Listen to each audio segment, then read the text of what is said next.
very welcome back. Now our next guest has won a legion of fans all around the world for her hilarious portrayal of Claire Devlin on the hit TV series Derry Girls. Yes, she's currently self-isolating in Galway and she joins us now to chat about her support for the Lynn Children's Hospice. Comedy queen Nicola Coughlan is on the line. Good morning, Nicola. Hi, Nicola. Good morning, how are you doing? Yeah, thank you for joining us from a very windy west of Ireland, I believe. Very windy and wet here, and this is probably the earliest I've gotten up all during lockdown, so you've probably done me a favour as well. And come here, we're going to shame your mammy now because she's still in bed, is she?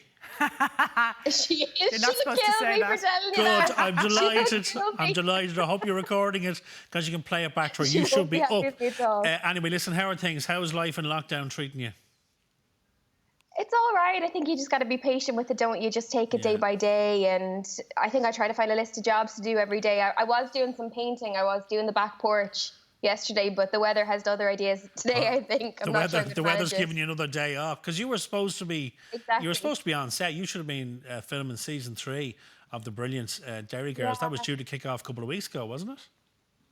11th of May was our start date, yeah. So it wasn't fun seeing that day come and go without us being there. But look, we've just got to be patient with it, and we know we're doing the right thing right now with waiting. So of course you are, and you're in the boat like so many actors at the moment. Production is paused, but the success of Derry Girls on Channel 4, I mean, I know it's about love and friendship and it's a comedy, quite a dark comedy at times, but it's about politics as well. Could you ever have imagined the success that's realised 2 seasons in? No, absolutely not. I thought the script was incredible, which it is. Lisa's such an incredible writer, but I thought it was so specific. I thought, well, no one outside of Ireland is going to understand this and all the specificities of it. But the fact that it's travelled so well, it still blows my mind. Like, I've travelled to the States a few times since the show's been out, and people there really seem to love it. And we get messages from Bangladesh and from Japan. It's amazing. It's a real honour to be part of it. It's the nostalgia as well, isn't it, Nicola? Even though it's only the 90s, it's not 160 years ago. It's the look of the show, it's the feel of it, it's the music. My wife is a big fan of it. She went to school at that time, so it's ringing so many bells for people like her. And you say, as an actor, that, the script, it always starts with the script, which you knew was good, but the words have to be lifted off the page. Like, they did a great job putting that cast together because you all work so well together. Well, Carla Strong is the casting director, and she won an Emmy for some of Game of Thrones, and she's just a fantastic casting director because she really takes her time. And for them, I think it was about putting the gang together and making sure that we all fit as a unit, because they saw so many actors for it, and they said they saw some incredible people, but they just weren't a quite right fit together. So I think that's what she did so well. It took a long time. It took 6 months to get us all together. Well, it's all about patience and finding that right dynamic, isn't it? So I suppose huge fans of the show have bought into not only your character as Claire, but the other girls as well. Do you stay in touch with them? Is there a solid friendship built there now, Nicola? There's a WhatsApp group ongoing. The DGOGs we're called. What are you called? The DGOG. The DGOGs. Very good. So yeah, that's always in use. And listen, you wanted to talk to us this morning about the Lynn Hospice.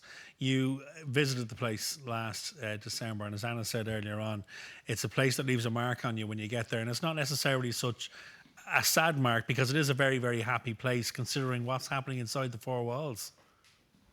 Completely. It's an incredible place. It's something that I think I just had known about from maybe seeing it on the Late years ago, and I got asked to sponsor a charity one time, and I thought it's hard to choose because there's so many worthy charities, but that's one that had always stuck in my mind. And I'm an auntie, and my niece and nephews are my life, and I can't imagine anything happening to them, and it's the worst heartbreak for parents and for families when a little one is ill and when a child has a life-limiting illness.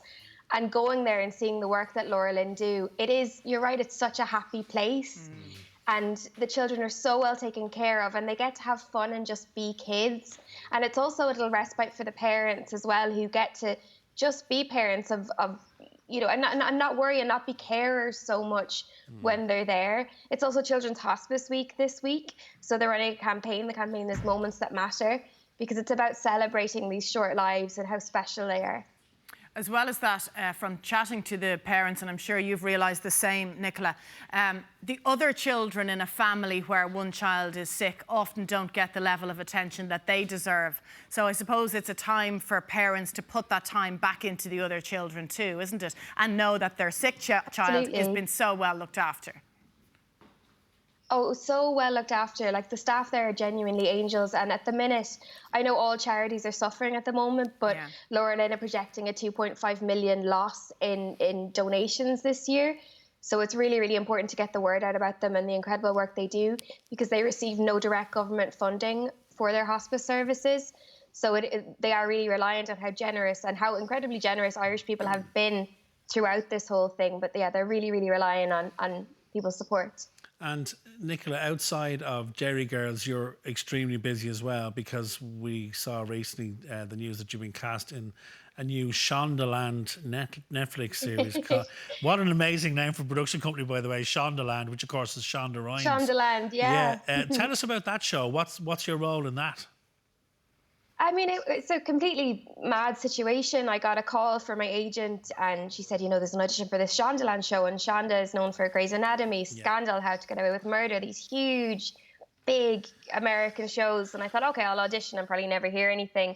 And I did one audition, the tape got sent away, and then I didn't expect to hear much. And then I got offered the role after that audition, having never met Shonda, never met anyone.